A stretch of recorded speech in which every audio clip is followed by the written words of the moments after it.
बाबा मेरी रक्षा करना, साईं मेरी रक्षा करना। मैं तो हूँ मजबूर साईं, पर तेरी क्या मजबूरी। मैं तो हूँ मजबूर साईं, पर तेरी क्या मजबूरी। हाथ पकड़ लो, शरण में ले लो, कर दो आशा पूरी साईं, कर दो आशा पूरी। बाबा मेरी रक्षा करना, साईं मेरी रक्षा करना। ओम साई राम। साथियों, आज जो अनुभव मैं आपको बताने जा रही हूँ वो है अशोक जी का, जो कि बूंदिया शहर से है। ये कहते हैं कि दीदी, बाबा से हमेशा मैंने अटूट प्यार किया। बाबा के प्रति मेरी श्रद्धा, मेरी भक्ति इतनी अटूट है कि मैंने अपने हर सुख और दुख में बाबा को ही पुकारा। चैनल पे इससे पहले भी अशोक जी के अनुभव शेयर किए जा चुके हैं, आज से लगभग 1-1.5 साल पहले। और मैं थोड़ा सा आपको रिमाइंड कराती हूँ कि आखिर अशोक जी हैं कौन। अशोक जी के जो पहली अनुभूति हमने डाली थी, उसमें अशोक जी ने बताया था कि दीदी मेरी आर्थिक स्थिति बहुत कमज़ोर थी, और मैं जिस घर में या जिस खोली में रहता था, उसका जो दरवाज़ा था उसके नीचे जो गड्ढा सा था, खोखला था, कुत्तों ने पंजे मार मार के जैसे गड्ढा सा बनाकर कर दिया था, तो उसके थ्रू जो डॉगीज़ थे वो इनके घर में एंट्री भी कर जाया करते थे। और बरसात में इनका घर चूता भी था। इनके साथ इनके कलीग काम करते थे, जो कि किसी गुरु को मानते थे, और वो गुरु थे बाबा के भक्त। अचानक से इनका दोस्त अपने उन गुरु से मिलवाने के लिए इनको लेके जाता है, और उसके बाद वो जो गुरु थे वो इनके यहाँ आते ही ये बहुत परेशान थे कि मेरा घर में तो बैठाने के लिए एक साफ़ और साबुत चद्दर भी नहीं है, मेरा घर टूटा फूटा है, मैं कहाँ बैठाऊँगा अपने गुरु को। लेकिन गुरुजी ने उनको कहा कि मुझे इन सब चीज़ों से कोई मतलब नहीं, मैं आऊँगा तेरे घर। और ये कहते हैं कि दीदी मैंने उनको खिलाने के लिए पेड़े मंगाए थे, और गुरुजी ने मेरे घर में नीचे ही बैठे वो आकर, बिल्कुल जैसे कृष्ण और जैसे सुदामा होते हैं, बिल्कुल वैसा ही उस पल प्रतीत हो रहा था। मेरा घर टूटा फूटा, लेकिन कृष्ण स्वरूप मेरे गुरु मेरे घर में आए और मुझे ये एहसास दिलाया कि मैं उनके ही जैसा हूँ, और मुझ में और उनमें कोई भेद नहीं है। और ये बताते हैं कि जो इनके गुरुजी हैं, उनकी बॉडी में से ओरिजिनल चंदन की फ्रेगनेंस आती थी, ऐसा लगता था जैसे कि उन्होंने चंदन लगाया हुआ है। लेकिन जब उन्होंने पूछा, और उनके दोस्त से भी उन्होंने पूछा, तो उन्होंने कहा कि नहीं, ये इनके भक्ति का जिसे बोलते हैं असर है, इनकी प्योरिटी का प्रतीक है ये, कि इनके शरीर में से स्वयं ही चंदन की खुशबू आती है। ये कहते हैं कि दीदी उस टाइम पे गुरुजी मुझे मंत्र दे के गए, और उस मंत्र ने हर पल हर क्षण मेरी रक्षा करी है। मेरी उस स्थिति में भी दीदी, जब मैं मानसिक रूप से रोगी हो गया था, मैंने ये अनुभव भी इनका डाला है। जब ये मानसिक रोगी हो गए थे, पागलों की तरह ये सड़कों पे घूमा करते थे, और ये अनुभव तो आँखों में आंसू दिला देने वाला था इनका, कि जब इन्होंने बताया कि दीदी मैं अपने सुध-बुध ऐसे ही भूल चुका था, मैं प्योर पागलों जैसा हो चुका था, मैं कूड़े में से खाना बीन कर खाता था, मेरी ये कंडीशन हो गई थी। फिर मुझे मेरे भाई जो हैं उन्होंने मुझे पागल खाने में भर्ती कराया। मैं सब कुछ भूल चुका था, लेकिन मुझे वो मंत्र याद रहा, और मैं 2 महीने में पागल खाने से वापस आया। जबकि दीदी वहाँ 30-30 साल से आए हुए मरीज़ थे, 15-15 सालों से आए हुए मरीज़ थे। कुछ लोग तो बचपन में 5 या 6 साल की अवस्था में आए थे, लेकिन वो कभी वहाँ से वापस नहीं जा पाए। लेकिन शायद वो उस गुरु मंत्र की शक्ति ही थी, जो मेरे अनकॉन्शियस माइंड में कहीं न कहीं एक तरह से विराजित हो गया था, जिसे मैं जाने अनजाने मेरा मन जो था वो जपता रहता था, और उस मंत्र के जाप की वजह से विद इन 2 मंथ्स मैं पागल खाने से वापस आया। आज मैं एक अच्छी ज़िंदगी जीता हूँ दीदी। आज मेरे घर में सब कुछ है, सब साईं की कृपा से। ये कहते हैं दीदी कि कोरोना के टाइम की बात है, और शाम मेरे घर के पास डैम है, और मैं वहाँ पर शाम के वक्त घूमने के लिए चला जाया करता था। एक दिन जब मैं वहाँ घूमने के लिए गया तो वहाँ पे 4 लड़के ऐसे बैठे हुए अपनी गप्पे शप्पे लड़ा रहे थे। उन्होंने मास्क नहीं पहन रखे थे। जब मैंने उन्हें देखा तो मैंने अपना मास्क लगा लिया। ये कहते हैं दीदी वो बच्चे इतने शरारती थे, 20-21 साल के वो लड़के थे। उनमें से 2 लड़के मेरे पास आए, मेरे मुँह पे वो खाँसने लगे, छींकने लगे, मेरा मज़ाक सा उड़ाने लगे। उनके लिए मैं एक खिलौना सा था। ये कहते हैं दीदी कि मैंने उनको ये भी बताया कि मैं मानसिक रोगी हूँ, मैं पागल खाने भी रह कर आया हूँ, मेरे साथ ऐसा कुछ मत करो। ये कहते हैं जब मैंने उनको ये बोला तो वो तो और ज़्यादा शैतानियाँ करने लगे, और ज़्यादा मुझे परेशान करने लगे। ये कहते हैं कि वहाँ पे कुछ लोग और आए हुए थे पार्क में, तो मैंने उनको बोला देखो ये लड़के मुझे परेशान कर रहे हैं, प्लीज़ मेरी हेल्प करो। तो उन्होंने बोला इन लड़कों के मुंह हम नहीं लग सकते, हमें माफ़ कीजिए। ये कहते हैं अचानक से मुझे याद आया कि मैंने इस लड़के को कहीं देखा है, और मैंने बोला तुम अखबार बेचते हो ना सुबह? तो ये कहते हैं ये सुनकर उसको बहुत गुस्सा आ गया, और उसने चाकू निकाल लिया, और चाकू निकाल के मेरी तरफ करते हुए कहा यहाँ तो नज़र नहीं आना चाहिए, और मुझे मारने जैसी सी कोशिश करी। ये कहते दीदी मैं घबरा गया, और घबराहट में मैं भागता भागता अपने घर आया।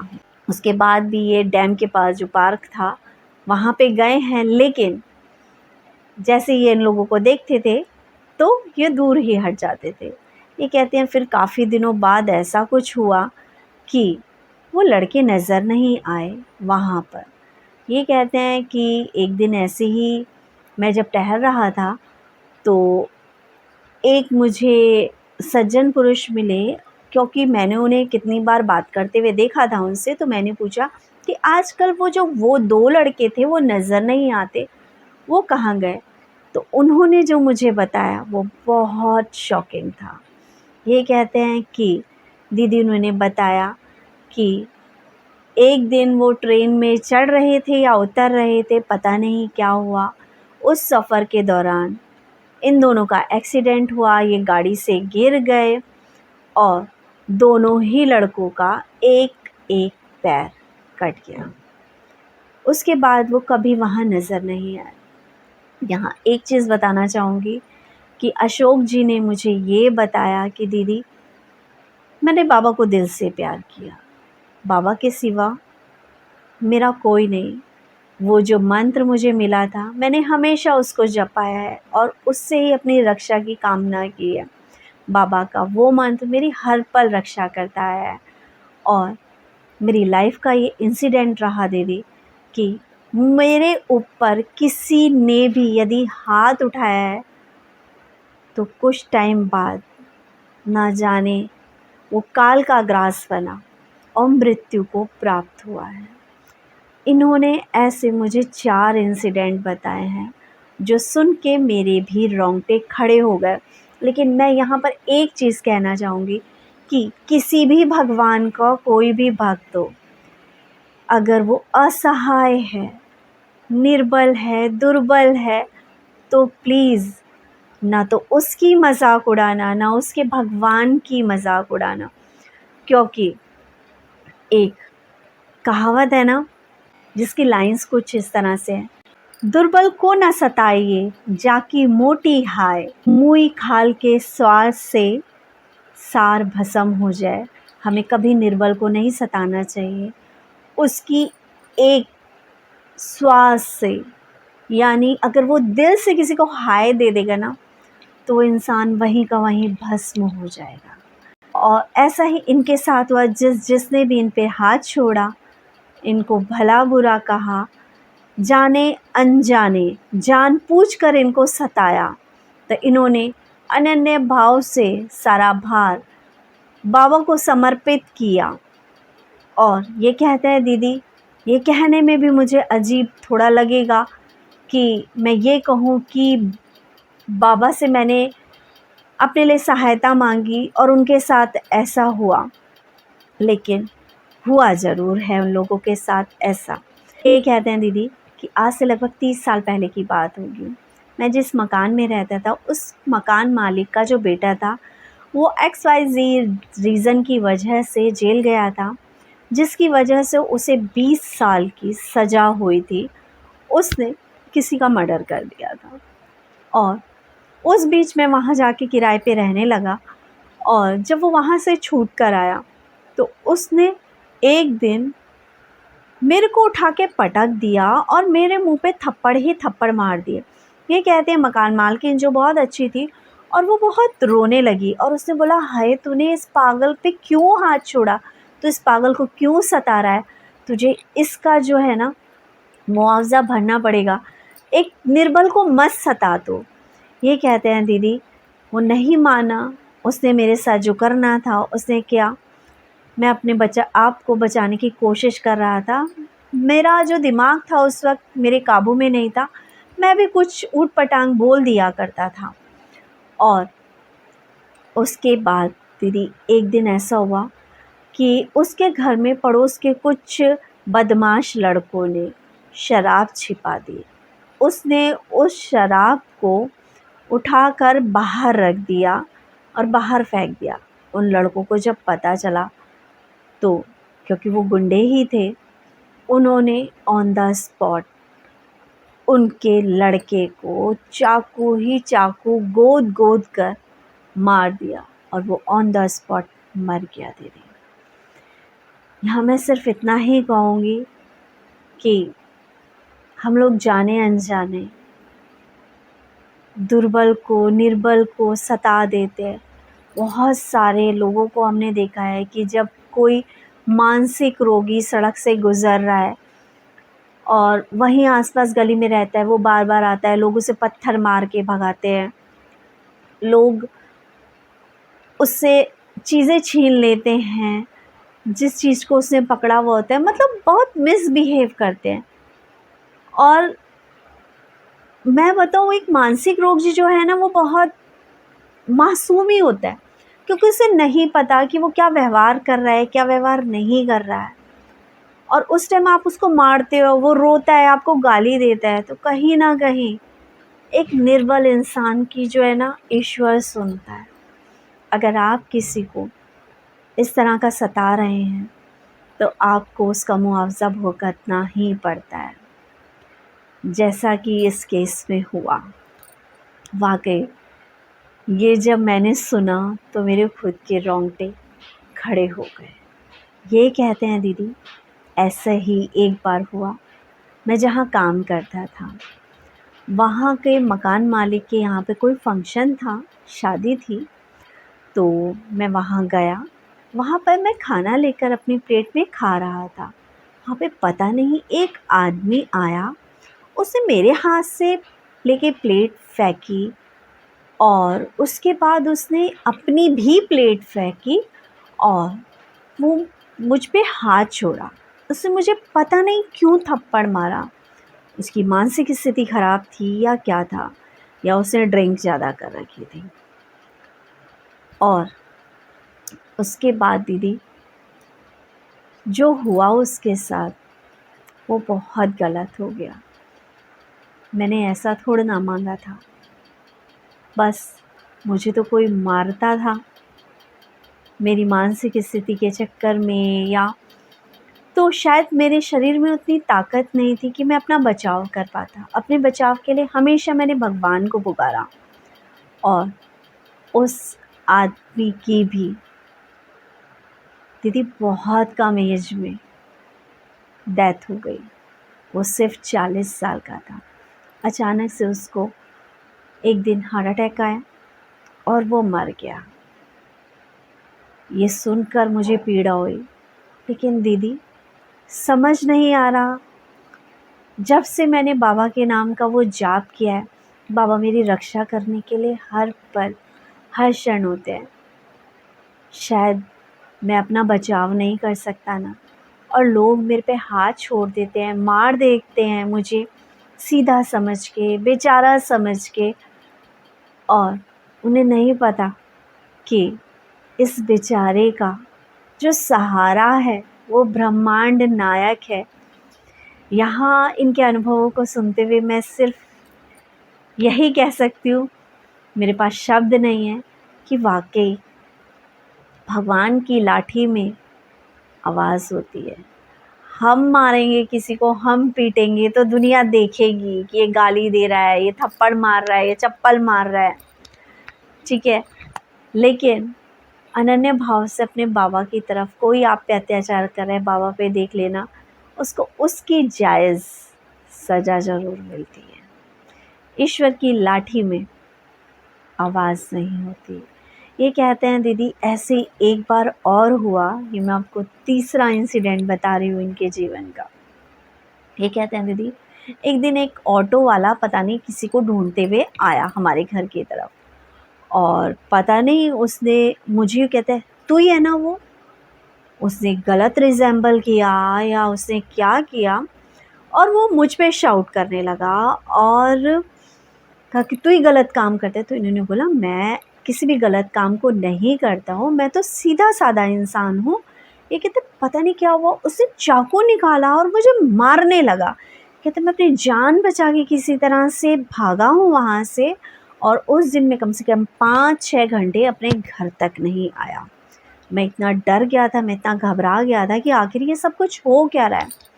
ये कहते हैं दीदी, उसके 1 हफ्ते के अंदर उसकी मौत हो गई, और वो भी अचानक से।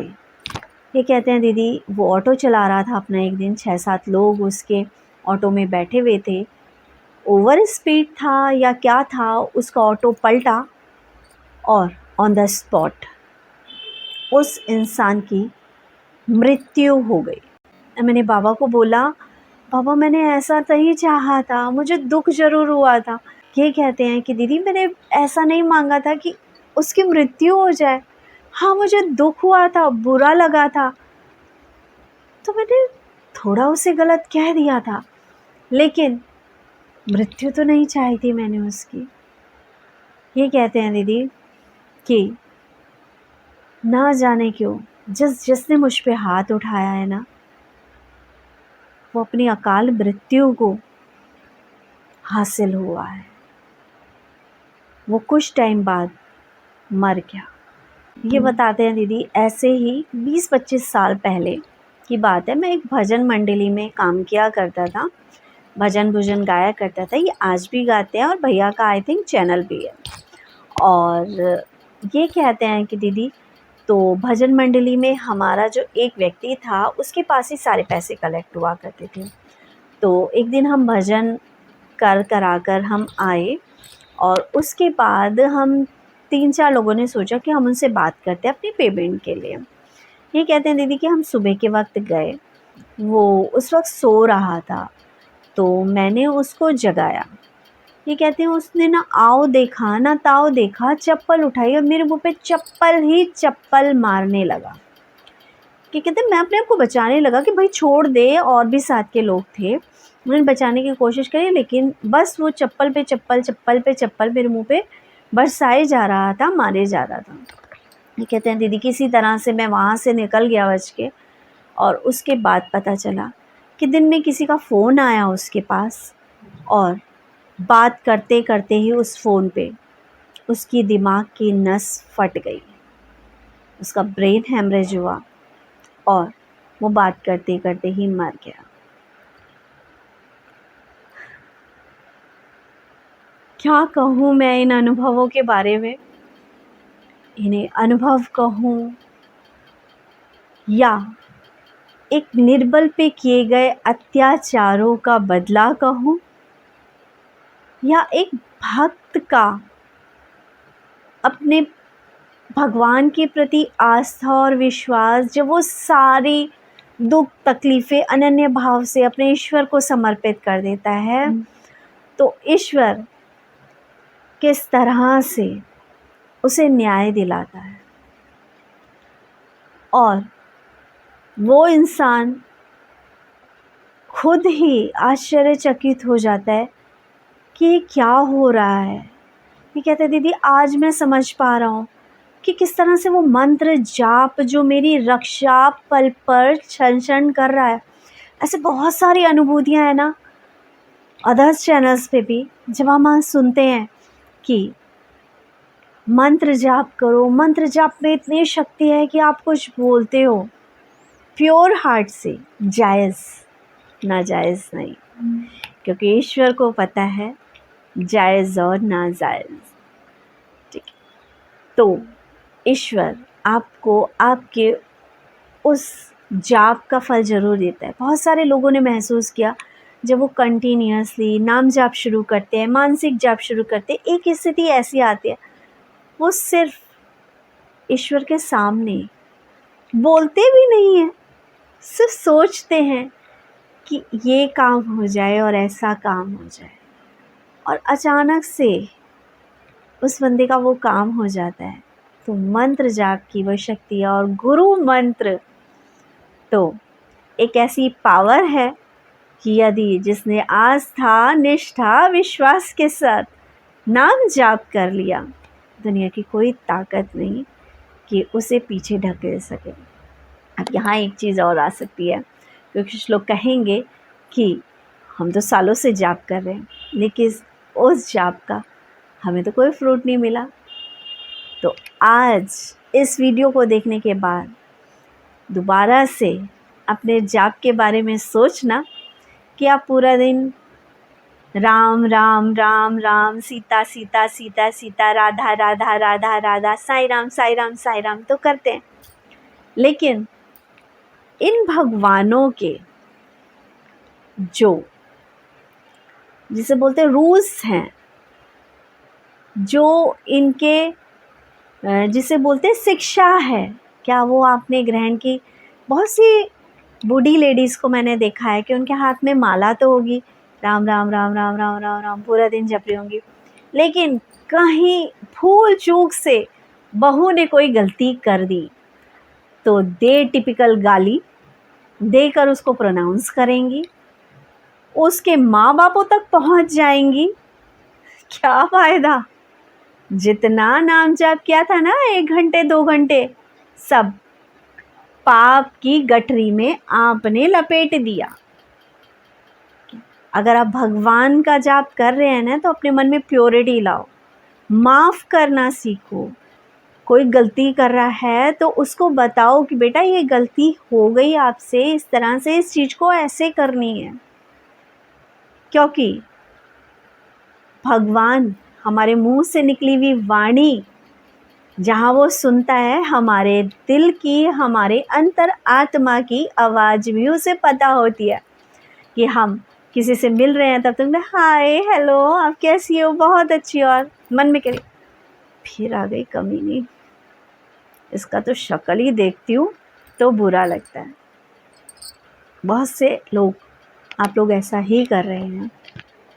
बहुत से लोग सुबह सुबह घंटियाँ बजा रहे हैं, ठीक है, लेकिन बीवी के खाने में थोड़ी सी देर हो गई, दे माँ बहन की गालियाँ शुरू। मुझे इस फोरम पे ये शब्द यूज़ नहीं करना चाहिए था, लेकिन रियल फैक्ट है, शायद आप लोगों को समझ में आए कि भगवान का नाम अगर आप ले रहे हो तो हृदय की प्रायोरिटी होना बहुत ज़रूरी है। तभी कुछ लोग ऐसे हैं जो सालों से नाम भी ले रहे हैं लेकिन इतनी गलतियाँ, इतना अपने मन में ना उनकी मानवता है, ना पशु के लिए है, ना पक्षी के लिए है, ना इंसानों के लिए है, ना अपने बड़ों के लिए है, ना अपने छोटों के लिए है, किसी के लिए नहीं। सिर्फ नाम जाप, भगवान का जाप, आरती, मंगल स्नान, सब कुछ सिर्फ पैसे पैसे पैसे के लिए देख रहे हैं। सिर्फ मुझे किसी से बदला लेना है इसलिए देख रहे हैं, और फिर कह रहे हैं काम नहीं बन रहे। तो ईश्वर क्या जायज़ नाजायज़ नहीं देखता? शर्त लगा लो, मन में किसी के प्रति बैर रख के ईश्वर के सामने माथा भी फोड़ दोगे ना, वो नहीं सुनेगा। दुश्मन के प्रति भी प्यार रख के ईश्वर के आगे सिर्फ एक प्रणाम करके कहना, बाबा उसका भी भला करना और हमारा भी भला करना। देखना आपका भला होना शुरू हो जाएगा। थोड़ा सा इस चीज़ पर ध्यान दीजिए। इसी तरह से एक अनुभव मैं इनका और बताती हूँ। ये कहते हैं, दीदी 2024 में मैं शिरडी गया। बाबा की अनुकंपा किस तरह से मुझ पर हुई। मेरी बेटी ने 2000 रुपये, जो लेडीज़ पर्स होता है ना, उसमें छिपा के रख दिए और बैग के अंदर उसे हैंग कर दिया, किसी तरह से टाई अप कर दिया होगा, पिन अप कर दिया होगा, उसने रख दिया। और उसने अपने पापा को बताया कि पापा इसके अंदर एक जो ये पर्स है मैंने लटका दिया है, इसमें पैसे हैं, जब आपके जेब के पैसे खर्च हो जाएं और लगे कि ज़रूरत है तो इसमें से आप पैसे निकाल लेना। ये कहते हैं दीदी कि हम शिरडी पहुँचे, मेरा फ्रेंड भी गए थे मेरे साथ, और वहाँ पे हम नहाने के लिए गए। तो वो जो काउंटर वाला था उसने मुझसे बोला कि आप अपना बैग भी लेके जाओ अंदर। तो ये कहते कि मैंने उसको बोला कि नहीं, मेरे फ्रेंड है साथ में, वो देख लेगा, मैं बैग यहीं छोड़ के जा रहा हूँ। ये कहते हैं कि मैंने ना पैसे जो थे वो निकाल लिए थे, मेरी जेब में 3-4 हज़ार रुपये ऊपर पड़े ही थे। ये कहते हैं इसके अलावा फिर मैंने कहा कि चलो मैं देख लेता हूँ बैग में। और ये कहते हैं मैंने ना बैग खोला अपना, तो मुझे वो पर्स कहीं नहीं दिखा। मुझे वॉशरूम जाना था, तो मैंने उसका, मैं आता हूँ तब तक ऐसा कर तू निकाल के देखिए। कहते उसने सारे कपड़े निकाल के देख लिया, लेकिन उसको वो पर्स नहीं मिला। साईं अच्छा। ये कहते हैं दूसरे दिन काकड़ आरती के लिए मुझे फिर नहाना था। सुबह सुबह का समय था, 3-3:30 बजे का टाइम रहा होगा। मैं गया नहाने के लिए बैग लेके अपना। तो काउंटर वाले ने फिर मुझसे कहा कि तुम जाओ और अपना बैग भी लेके जाना, ठीक है, क्योंकि यहाँ अपने सामान की जो देख रेख है वो खुद करनी है। ये कहते हैं मैं ले गया, मैं नहाया धोया, उसके बाद मैंने बैग खोला कपड़े पहनने के लिए जैसे। तो कहते जैसे ही मैंने बैग खोला तो मैं क्या देखता हूँ, मेरा जो वो वाला पर्स था छोटा वाला, वो तो एज इट इज़ हैंग हो रखा है बैग के अंदर। ये कहते हैं मुझे समझ ही नहीं आया कि मैंने कल तो पूरा, मेरे दोस्त ने देख लिया, मैंने देख लिया कपड़े निकाल के, लेकिन कैसे वो सेफ टंगा हुआ है वो इसमें अभी। दीदी मैं तो इसे बाबा का चमत्कार ही कहूँगा, क्योंकि मैं सफ़र कर रहा था और शायद बाबा को पता था कि कहीं इसके पैसे चोरी ना हो जाए, और फिर ये कहाँ से इंतज़ाम करेगा पैसे का। तो बाबा ने उस पल के लिए लीला रच दी कि वो पर्स हमें दिखा ही नहीं, और उसके बाद वो पर्स एज इट इज़, पैसे एज इट इज़ वो लटका हुआ था। ये साईं लीला ही है। बिल्कुल हमारे बाबा को सब पता होता है किसके लिए किस चीज़ का कब क्या इंतज़ाम करना है। हम हमेशा कहते रहते हैं ना कि दीदी बाबा हमारी सुन नहीं रहे, दीदी मैंने उपाय कर लिए, मेरे 3 उपाय बताए थे मैंने कर लिए, मेरा काम नहीं बना, मेरे 5 थे मैंने कर लिए, मेरा काम नहीं बना। बाबा में श्रद्धा तो रख ली, पर बाबा का जो मंत्र है एक और, सबूरी, उसका दामन भी तो थामो ना आप लोग। उसका दामन तो आप थाम ही नहीं पाते। बस लोगों को पता है आजकल क्या चाहिए, जैसे एटीएम में कार्ड डाला, पैसे निकाले और चलिए बस। और आजकल तो इससे भी ज़्यादा आसान चीज़ है, बस स्कैन किया, टेक किया, अमाउंट डाला, हो गई जी छुट्टी। श्रद्धा और भक्ति जो है उसमें सबूरी सबसे ज़्यादा ज़रूरी होती है।